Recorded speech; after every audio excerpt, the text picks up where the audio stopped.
গত 2 দিন আগে এই রাব্বিকে কিডন্যাপ করা হয় সৌদি আরব থেকে।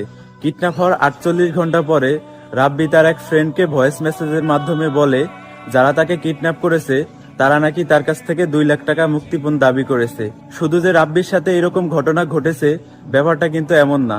বর্তমানে অনেক প্রবাসী ভাইদের সাথে সৌদি আরব এবং বিভিন্ন কান্ট্রিতে এরকম ঘটনার শিকার হইতেছে আমাদের বাংলাদেশি প্রবাসী ভাইরা।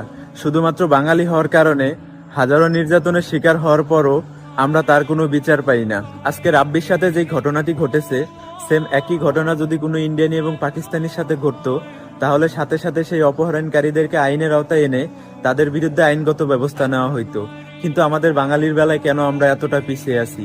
কেন আমরা হাজারবার প্রতারণার শিকার হওয়ার পরও আমরা তার কোনো বিচার পাই না? তার পিছনে কারণ হচ্ছে আমাদের বাংলাদেশ এম্বাসি আমাদের কোনো খোঁজ খবর নেয় না। এই প্রবাসে অনেক প্রবাসী আছে যারা কিনা প্রতিনিয়ত প্রতারণার শিকার